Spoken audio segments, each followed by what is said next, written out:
can't wait to hear what's going on. Because you got this new thing coming up, and the governor's. Oh, we got so many things going on. So I should like write them down. There's so many things. I know. I don't want to miss out. Do you have a piece of paper around here somewhere? I do.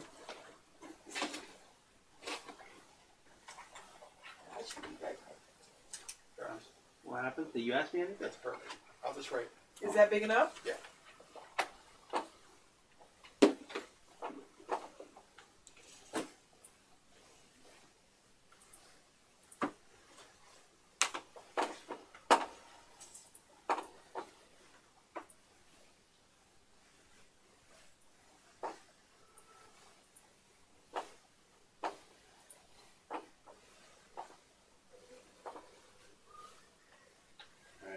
Okay. I need one more.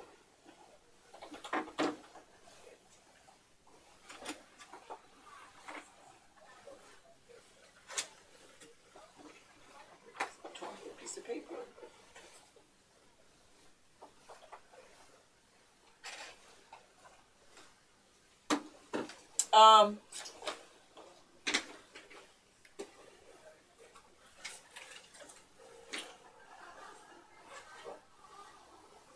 Whenever you're ready. Oh, go ahead. I'm ready. You actually live on Facebook. Oh, hello. Is this good for me? You headsets? Whoops, sorry.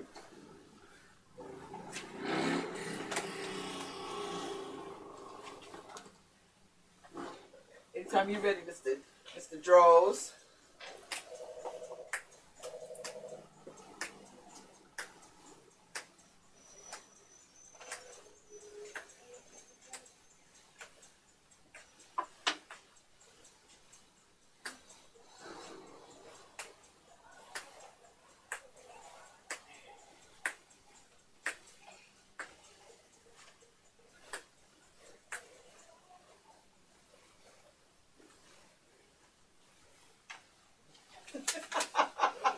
Oh my God, the wheels keep turning. You are so absolutely right.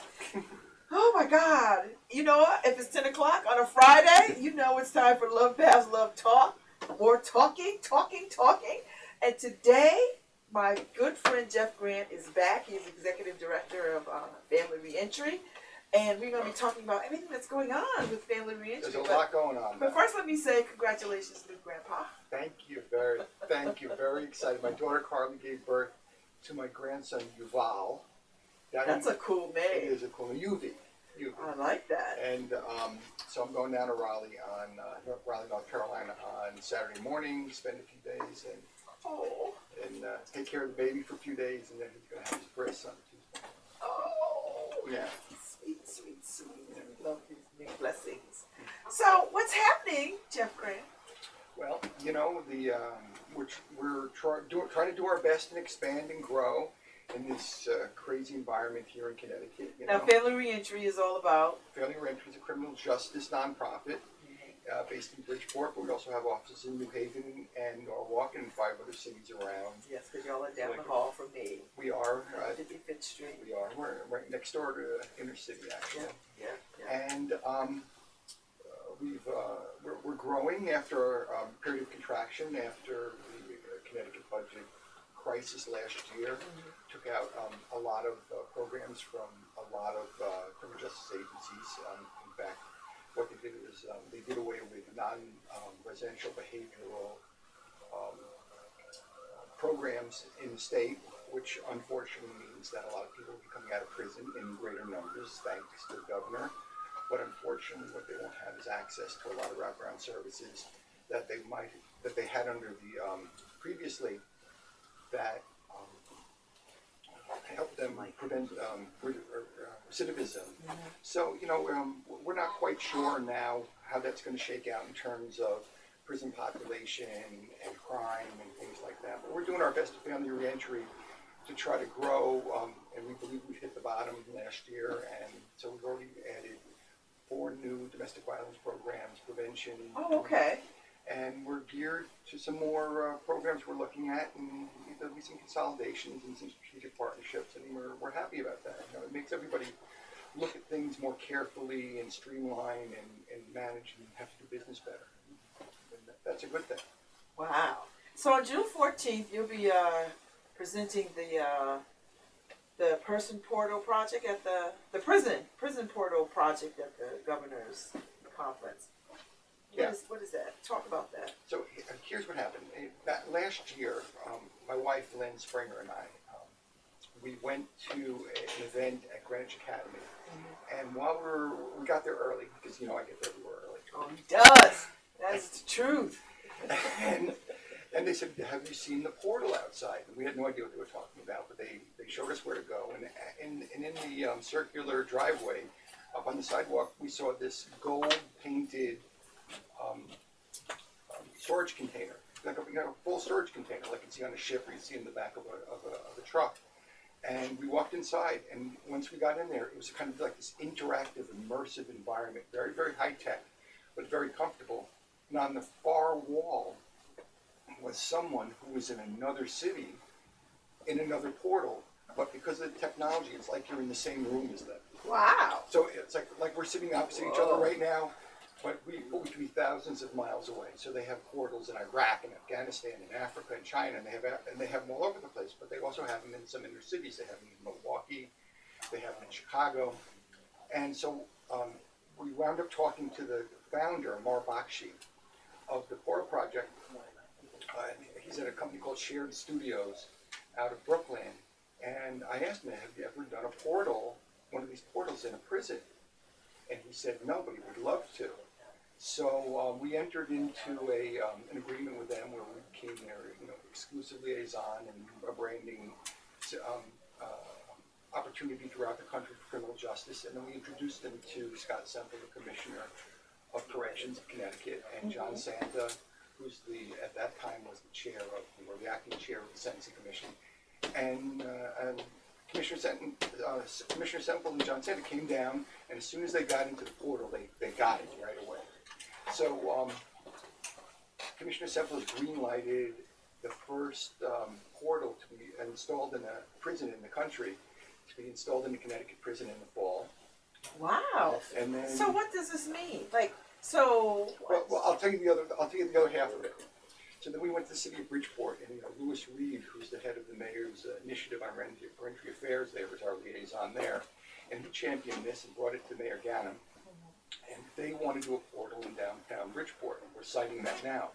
So what it means is, as our pilot, is that families who couldn't afford to take off time from work, take their kids out of school, the expense of going 2 hours north and 2 hours back from prison, can now will be able to go into a portal in Bridgeport, which is convenient in their neighborhood or downtown, and have a face-to-face visit with their loved one who's in prison. So imagine if their mother is in prison at York, for example, and the kids can actually spend quality time with their parent in a way that they never could before, as if they're in the same room. So it's really amazing technology. We're really happy to bring it to the state.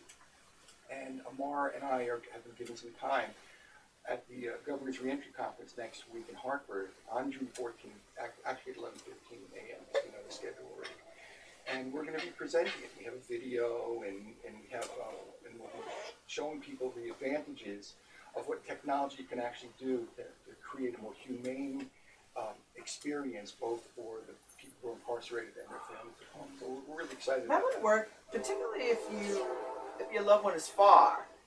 Yeah. If it's far away, Yeah. because a lot of prisons are notoriously out of reach. That's right. Like, you can't, it's not like you can just hop on a bus and go across town. Like, some prisons are way out of range for people. Even in Connecticut, I mean, there's not direct door to door to a lot of the prisons, and it could take a lot of time and cost people days of work.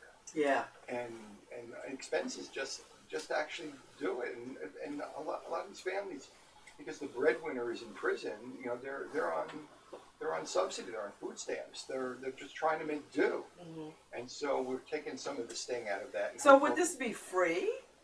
It would be free. Free, but it has to be curated appropriately, because obviously the person in prison has limitations as to when they can be in the portal and what the Yeah. security is. So it would be curated. But the other thing, when bringing it into a community, for example, Bridgeport, the curator there, they're not limited to programming it just for prison visits. For example, the portal at Greenwich Academy, the kids would go in there and they would meet kids who were in Afghanistan. And so there would be 8 kids in the portal in Afghanistan, 8 kids in the portal in Greenwich, and they formed a musical group, and each using indigenous instruments. And so they had an orchestra, they sing together, they learn together. And imagine kids from Bridgeport and New Haven or Hartford who wouldn't otherwise have the opportunity to travel and visit people in Iraq or Afghanistan or whatever. And so what a tremendous opportunity to bring this into the inner city and create learning and health and well-being. So very again very exciting. Well, I'd be interested in seeing how this all sort of plays out. Yeah, so that's our next big thing. I mean, in fact, we're flying from North Carolina directly into Bradley's to go right to the conference. Okay. And Family ReEntry will be well represented at the conference, and we'll have a bunch of people there. And then, we're proud of our state for putting on the conference. It's the first time, I'm sure, that they're doing it, so I'm sure it's not going to be perfect. It's going to help all the issues that you have when you do something for the first time. But we lower our expectations, and we're proud to represent Family ReEntry in the criminal justice community. So what does do you happen to know what the governor's thinking is around this conference? Like, what is the goal? Are we trying to raise awareness? What are we doing? I'm not sure of what the actual purpose behind the conference is. I wasn't on that planning committee. Okay. But I can tell you that anything that creates some awareness and is embedded in some form of solution that I'm behind, and we're behind the Family ReEntry.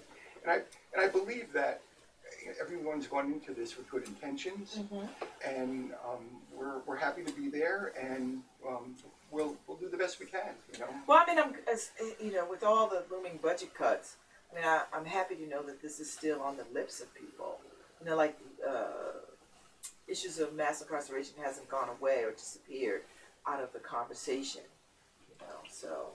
Well, in our state budget alone, between the Department of Corrections and Court Support Services, the Court Support Division, it's like $1.4 billion of our state budget. So it's a significant part of the tax base. It's a significant part of the actual cultural problem we have here in Connecticut. And so I don't think it can just be brushed under the rug. It has to be dealt with.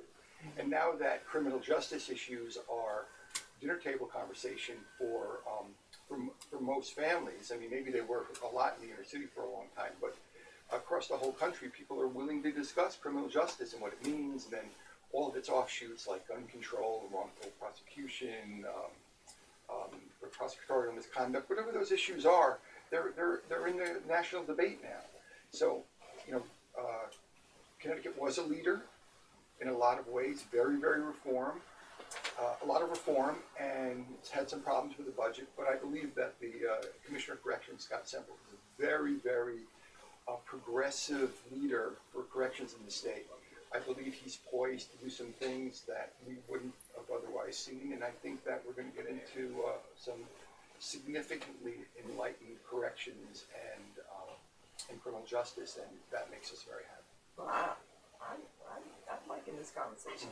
So, Angela Medina of Family ReEntry was awarded the Fairfield 40 and under 40 award. Yeah, it's the 40 under 40 for Fairfield County. Yeah. And it was.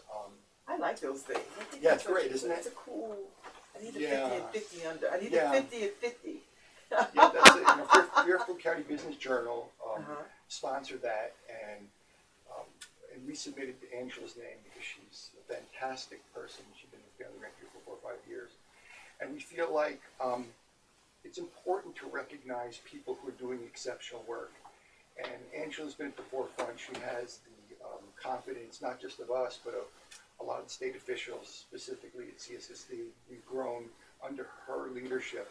We have the largest domestic violence programs in the state in 8 different communities, and that's a lot of that's because of her leadership. So we submitted her name and she got chosen. So there's going to be a party and a All benefit right. party, and we'll be there. Nice. And our board of directors has bought a. I don't know if she knows. Well, Angela, if you don't know this yet, our board of directors has bought advertisements in Fairfield County Business Journal in the program, wishing her well and congratulating her. So it's a big deal. It is a big deal because this is not easy work. No. You know, and it's often goes thankless. No, but there's only 40 people in the entire Fairfield County who are being awarded that. So, and she's one of them. So Nice. We're grateful to her, and it feels good that people, that employees of any organization are actually recognized. That this is something that recognizes her for her specific contribution. And not just kind of the corporate party line. This is her, and that's great. And, Good. Yeah. Good. Good people ought to be recognized for the work that they do. So June 27th, you're speaking at the Nantucket Project. Oh, you are? No, not the Nantucket Project in Nantucket, But in Greenwich. In Greenwich, right? They have a library in their headquarters in Greenwich on Mason Street, and so I'm going to be speaking there, and the name of, you don't know this yet, Babz. The name, I don't think you know it anyway, the name of my talk is called Down and Out in Greenwich, Connecticut.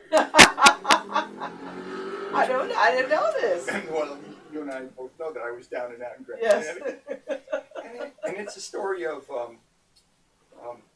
my fall from grace and my alcoholism and substance abuse and disbarment, and then my road back through going to prison and then going to seminary and becoming a prison minister, and then, of course, being elected as the executive director of Family ReEntry. Not the usual trajectory when those things happen, I admit, but I'm proud of that. I'm humbled, and the Nantucket Project people have been very, very good to the criminal justice community here. Yeah. I went to their event. Yeah, that event in Greenwich was unbelievable, wasn't it? Oh my God. Yeah. I was like, whoa. I mean, that was big time stuff. Was Neil Phillips unbelievable when he was up there? Yeah, I thought that was really. Yeah, in Invisible Man Project out of Bradenton, Florida. And Neil's an exceptional guy, a great speaker. It was good. I mean, I enjoyed. All of it was quite illuminating. Yeah, and the marriage of tech and heart and spirituality. Yeah. It's like you can get lost in the tech sometimes a little bit, and the humanness doesn't come through. But they seem to have figured that out. Yeah. So there had to be 300 people Oh, sitting around easy. and more. Oh, easy in that big old tent. Yeah, and you got to see the Greenwich Polo Fields. Yes, How about that? I was like, what? What kind of money you have to have this? Yeah, well, not the kind of money I have now, Babz. I was impressed. I really was, and the people couldn't have been nicer. And it was just a wonderful event and well orchestrated. And Yeah, I spoke at the Nantucket Project, their actual main conference in 2013, and that's when I first told the story of what happened to me and how I've come back from it. And so I was sitting in front of 700 people who could afford $5,000 a ticket. yeah, So these are people who flew in. I don't know what they did. Some of them flew in. Some of them may take choppers in. I don't know what they do. But Lynn and I were there, and it's at that point it's like 10 years after my fall and my comeback, and I was nervous. I had never actually disclosed some of the stuff in public before, other than like in a recovery room, and I was really, really nervous. And I didn't know if I could get up there on stage. And they had me between Steve Case, who I founded AOL, and a wonderful teenage Christian singer who was blind, young teenage, maybe 12, 13 years old, blind, but sang in perfect pitch and sang beautiful Christian songs and things like that. Not that this is a Christian conference, but that's just how it did. And I'm in between them, and I got the shakes. I didn't think I could get up on stage. And so when I got up there, and I was planning on, you know, a talk kind of like this, very, you know, comfortable, a little TEDx-y, but I got brought to my knees on that stage. Wow. I mean, I felt the infusion of the spirit, and I was, there was all the snarkiness or all the comfort of this came out of me.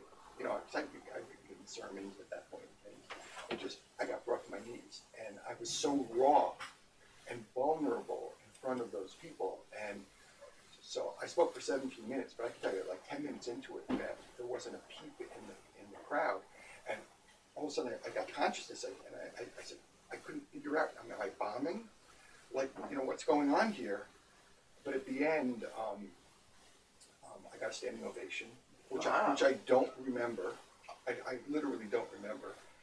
And the way I know that it worked was because for the next 3 days of the conference, of the 700 guests there or so, I kid you not, 100 of them came up to Lynn and me to tell us their day counts of sobriety, that their children are in rehab, that there's mental illness in their family, they don't know what to do, they don't know where to go.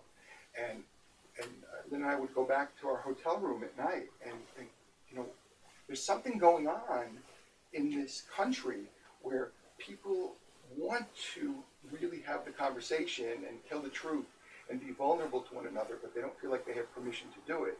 So what they do is they pose and they put on masks. Mm-hmm. But people really want to be able to communicate about these things. I mean, we have an opioid epidemic, and kids are dying, but are the parents actually able to talk about it with anybody and get information, but also have empathy and have the kind of communication that you need to get through that kind of trauma? Mm-hmm. And I think that the answer in large part right now is no. But that's what we're working for. We're working towards that kind of level of human experience so that we can, as a community, we can grow and learn and move forward with the world. Wow. If you just tuned in this morning, this is LoveBabz LoveTalk on 103.5 FM WNHH. I'm sitting here with my good friend Jeff Grant, who is the executive director of Family ReEntry. And so we're just catching up on everything that's going on in mass incarceration and community social justice kind of things. So let's see, what else do I have here in my notes? On your list here. On my list. So July 16th, you're going to be featured. You're a featured nonprofit in the Fairfield. What is this? The Fairfield County Look VIP tent at Greenwich Polo. So that place is fabulous. Oh, so you were on the polo field when you saw the Nantucket Project last month. Yes. We went together. But this is actually a polo. Like a game? Like the polo with the ponies and you know, and whatever they call the polo mallets or whatever. And I haven't been to polo much in my life, but you know, I live in Greenwich, and for some people, polo is a big thing, and it's fascinating that it's there. I mean, I had no idea. That much land and the beauty. But that's, you know what? That's the thing that struck me when I was out there for the event. I was like, I didn't realize it was the polo grounds. I was just like, why is there so much land, open space? I was like, is this a golf course? Like, what's happening? And a museum in the middle. And a museum. Right, the Brandt family museum. Peter Brandt and his wife Stephanie Seymour have that museum right on the polo field. So it was an incredible experience last month. A beautiful night. It was a beautiful night. It really was. You know, the weather was. They got lucky. They did, because we've been raining down on everything. But this will be actually at Polo, and the Fairfield County Look people. What they do is they host a VIP tent, which I have not been in, so I only know through them. But they've asked every weekend that there's polo for like 4 or 5 weekends in a row. They make their tent available and they promote local nonprofits. Mm-hmm. And Elaine Urbana, who owns, I guess she owns Fairfield County Look, she approached us and she asked us if we would want to be a beneficiary, one of the featured nonprofits, which is huge. Do you get money? Like, do people donate, or they just, or people see you? Oh no, I think we get money. I hope we get money. But But the truth is that that one of my projects is to integrate communities like Greenwich with communities like Bridgeport, and have them be communicating in a different way, and really understand the problems that are inherent in both. I mean, I lived in Greenwich for a long time, and I've been a minister there, and I've been a minister in the inner city of Bridgeport, and it always struck me as strange that people in Greenwich, but other affluent communities, where for a long time they believed there was no crime in Greenwich, despite the fact that you open up you turn on CNBC, or you open up the Wall Street Journal every day, and all you see is crime in Greenwich, right? But people are starting to understand that these are sick and suffering people, whether you live in Bridgeport or you live in Greenwich, and a lot of similar issues in terms of compulsions and addictions, and desperation, and wanting. A lot of them want to do the right thing, but they don't know how to do the right thing, whether it's character flaws or whatever. And in some cases, it's just greed. And I work with gangbangers in Bridgeport, and I've worked with hedge fund people in Greenwich, and sometimes they have this overwhelming need to succeed that subsumes the more righteous parts of their life. It's certainly not no one at 12 years old says I want to grow up and go to jail, but yet a lot of people do. And that 70 million people in this country have criminal records. So as a society, we're doing something wrong if a quarter or a fifth of our population is walking around with criminal records, and they find it hard to get jobs and support their families. And so we have some light being shined on that now, for sure. But one of my tasks is to show people in all these communities that we have some common things, and then there are some things that aren't so common in terms of the way that churches get involved, or other structures get involved. And since I myself went to prison, and I'm a Greenwicher who works in Bridgeport, I hope that helps in terms of the communication. And we're trying. We'll see. Well, I mean, how are you met? And how are you met when you go into these spaces where affluence is the order? Do you get the sense that they feel like what you do has some merit to them, or do they feel like, Jeff, this is, I love the work that you do in Bridgeport, but this is Greenwich, and our issues are a little different, and what do you see? What do you feel when you do that work? Depends. It's largely case by case. I mean, the problem. I spoke with the wonderful Larissa Harvey a couple of years ago. Yes, we're Facebook friends. Yeah, Larissa's wonderful. And, yes. and Larissa, if you're listening, please call us. Call us. We miss you. And she and I spoke at the Harriet Beecher Stowe Center a couple of years ago, and so we were on the panel together, mostly because I was a felon from the affluent suburbs, and she was a felon from the inner city. She'd served quite a bit of time, and she'd come out, and she's doing wonderful advocacy work, and so we were talking, and at the end there was a question and answer period, and one of the guys stood up in the back of the room, waved his hand, and he was called on by the moderator, and he said, people in Greenwich, where you're from, Jeff, he said, they're afraid of people who have criminal convictions of a different color. And I looked at him, I said, if you think they're afraid of felons with a different color, you should see how they feel about felons with the same color. Because what happens is that it represents a mirror back on them. Nobody wants to look that much at what they do. They want to live in some kind of fantasy about that everything's okay and everything's rosy, and let's not really address our problems.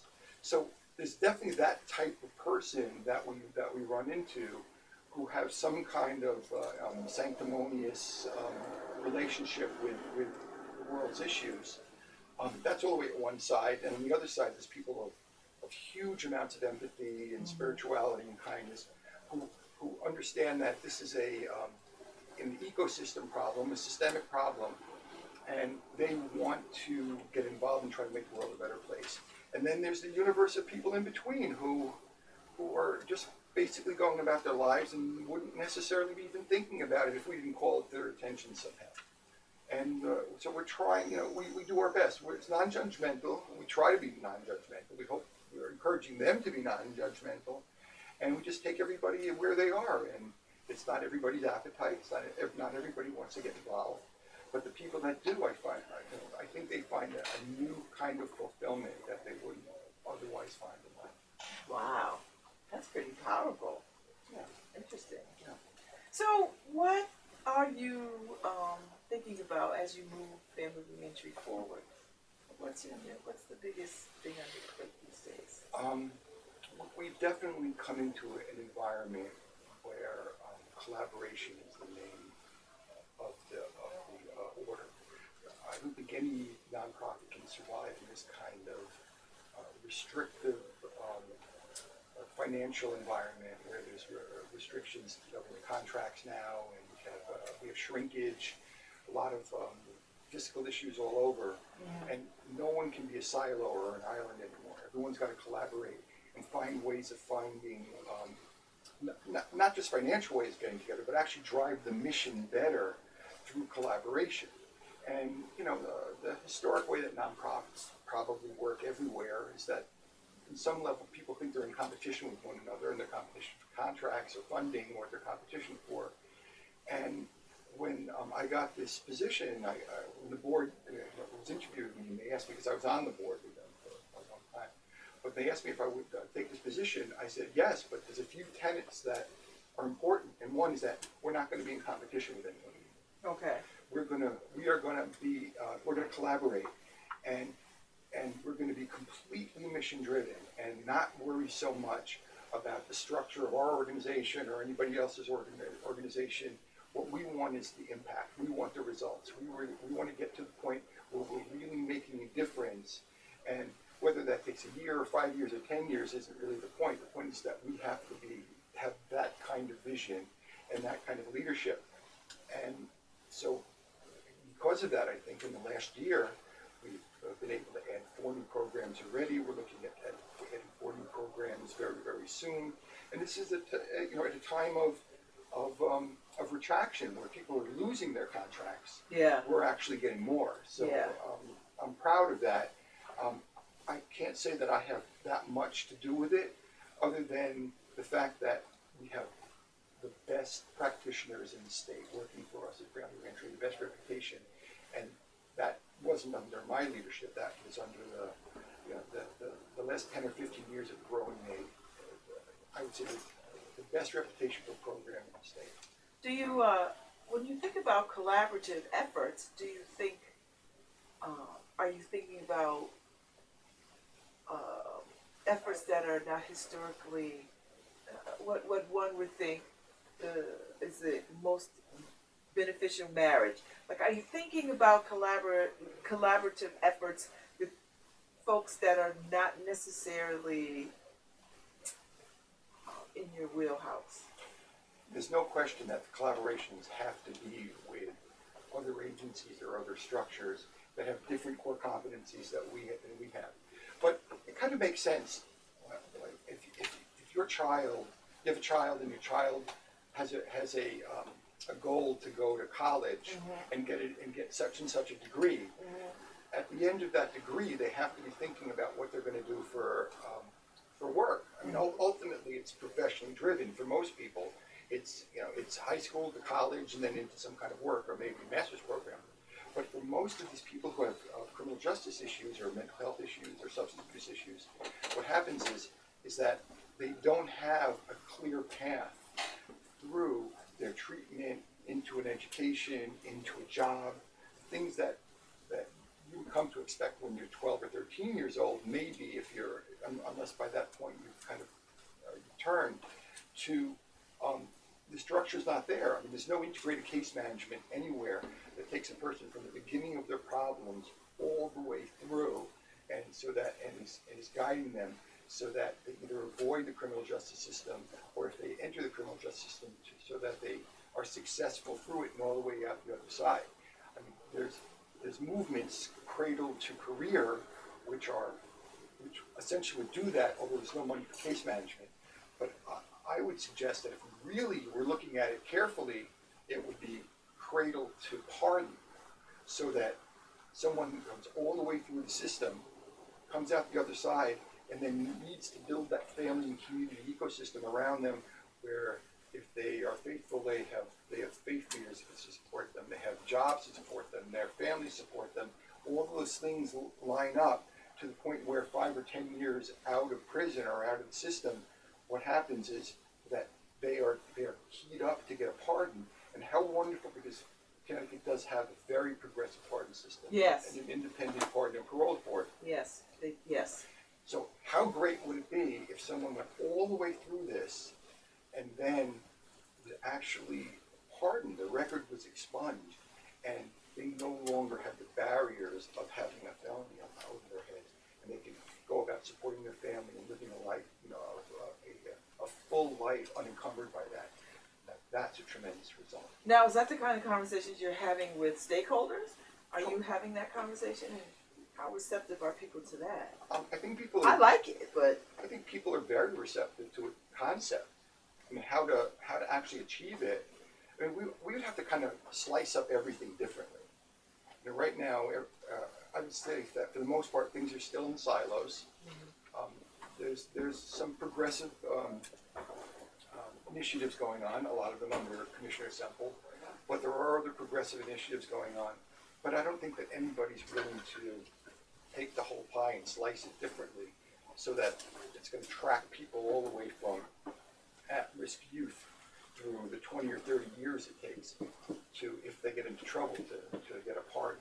I don't think it's sliced that way, but there's no reason it couldn't. Yeah, but you know what? You could certainly put that on the table somewhere on the pipeline, toward the end of the pipeline, when people are starting to come out, and you're putting supportive things and wraparounds for them, and the conversation could come up. You know, like, this. We're gonna pardon. Because I don't know if people sort of get the pardon part, because they're so busy trying to get the living part. Oh yeah, it's Do you know what I mean? Like I can't think about pardon right now. I got to get a job. I got to get my kids back. I got to get housing. I got to GED. I got to do all these other things. But to me, this is the crazy part, because if you check into the hospital, on the first day of the hospital, the social worker's there discussing with you your discharge plan. Right. And you say, wait a second, I just got here. What are we talking about discharge for? But that's true. It is true, of course. That's very true. But why aren't we thinking that way in other structures? I mean, specifically the criminal justice system. Because if our job is from day one to get you through this, to be successful, to be well, then why aren't we doing that? And the answer is because for the most part, we do today what we did yesterday. There's not really huge impetus for change, at least from the public, from the people who influence the legislators. But if there was, then we could really see the kind of enlightened environment that we really need so that we could attack the underlying causes of criminal behavior, like poverty and racial injustice and lack of access to education, things like that. And once we're disrupting the intergenerational cycle of incarceration at its source, where in the community the resources aren't there to begin with. If we actually add those resources, we're necessarily going to build an environment. So it's not really a prison problem. It's not really a criminal justice problem. It's a life problem. It's a community problem. And I don't think enough attention is really put on that, or at least not in a collaborative kind of way where all the stakeholders really come together and say, okay, we're going to address this because this is going to be our disruption point. But at Family ReEntry, we're trying. So, do you press this point to the legislative body? Like, do you get in their face and say, this is what this is how we see things? Here's how crazy it is in the state. So, a couple months ago, the governor proposed a budget, and these portions of the budget for CSSD, Criminal Support Services, and the Department of Corrections, the public hearing was on one night. The public hearing, the individual divisions present their budget, or they present their issues with the governor's proposed budget, and then in the evening they have public hearings. So the way you sign up for a public hearing is you have to get there in the morning and put your name on the list, Yes, and then I've done it. and then you have to wait the whole day. The whole day to Right. yeah. And then at 6:30 at night or something, then the public hearing starts. So we put our name on the list. Actually, the Connecticut Alliance, Julie Wilcox and people at Connecticut Nonprofit Alliance put our names on the list for us, so we didn't have to go up to Hartford at 7 in the morning and then be up there for 12 hours waiting to testify. So we had submitted some written testimony, and our numbers on the list for hearings that started at like at 6:30 in the evening, our numbers were like 172 and 198, and so we were spread out. The three of us who were going to speak, but the numbers were so high, we thought we'd be there till 1 in the morning. Yeah. But what happens is that they update the list, and so when we got there at 6:30, we were actually numbers 15, 16, and 17. Oh, okay. Over 150 people who had signed up didn't come in the evening to speak. They just wanted their places held. So we got up there, and it was really only like 7:30. Only an hour had gone by or so, and we spoke. And not only were we the only major nonprofit from the criminal justice sector in the entire state to give testimony, we were also the only major nonprofit of any sort from Bridgeport to actually be there giving testimony. And I'm not patting ourselves on the head that we actually did this, because we think it's important to do. But like, what's going on in this state? If you're going to complain about the structure, you're going to complain that there's no place to be heard, you're going to complain about what the governor's doing, what the legislature's doing, but you're not actually going to show up and be involved in that conversation, but especially at the Appropriations Committee where they appropriate the money for the budget. That's true. So they're not there. And I was only a couple of months as executive director of Family ReEntry. I was flabbergasted. Like, where are all my colleagues? Why aren't you here? And in truth, I think there's a lot of burnout. I think people have been fighting for such a long time, and things are going backwards financially in a lot of ways. Even as there's some progress being made in terms of policy, that I don't think that they feel like they're going to be heard, that there's any real reason, and I don't think that's good enough. I mean, maybe the reason I went to Union Seminary and I became an activist was so that I'm going to bang heads with things that don't look like they can move, but we're going to move them anyway. And we got up there. I can't even tell you the response we got. They actually stopped the appropriations hearings and came and thanked us for showing up. And they came out in the hallway and they thanked us. They thanked us for actually having a showing. And that's the kind of leadership that I'd like to show to the community, and I'd like all of my nonprofit colleagues to get on board and say, you know, we have to show up now. We have to be a voice, because we're the ones with the on-the-ground experience. We're the closest to the users. Yes, that's a good point. That's a very good point. And I think you're right. I think there is a modicum of burnout, because people have been slogging up there for years, and at every turn, giving testimony, writing testimony, speaking. And so it can be exhausting. I think, but there's a lot of good legislators. A lot of people who really care. And I come from New Haven, so we have great legislators Yeah, from New Haven. Although some became your mayor, right? So yes, which is not a bad thing. Not a bad thing. Not a bad thing. Yeah. She's going to be mayor again. Yeah. So, yeah. Well, it's always a pleasure talking to you, Jeff. I'm glad that you came and updated and let me know what's happening and let our listeners know what's going on, that this is an ever-growing consciousness-raising effort, that we don't sleep, that... Well, I can be reached at jeffgrant@familyreentry.org. Yep. And if you go on our website, familyreentry.org, there's opportunities to mentor, there's opportunities to get involved, certainly opportunities to donate. We're in the middle of our annual appeal right now. Yes, I got my emails. and we can't do it without the money. That's right. So I think that would be great if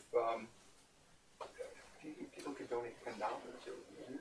Yeah. And that happens. I mean, we have a very robust private development department, in fact, the largest in the state.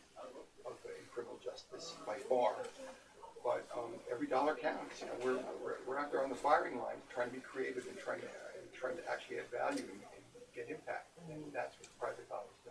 Well, thank you so much. Thank I know you, you'll be back in another couple of months to keep me filled in. I appreciate that. Thank you, Babz. Have a safe trip to North Carolina. I will. I'll be thinking about you. Yes, and I can't wait to hear how the. I know you'll issue a statement or you'll write something about the conference. Oh yeah, for sure. You know, like if you want to write an opinion or something, how you run it. So, Yeah. so thank you, Harry. Take good care, Jeff Grant. Thanks, Babz.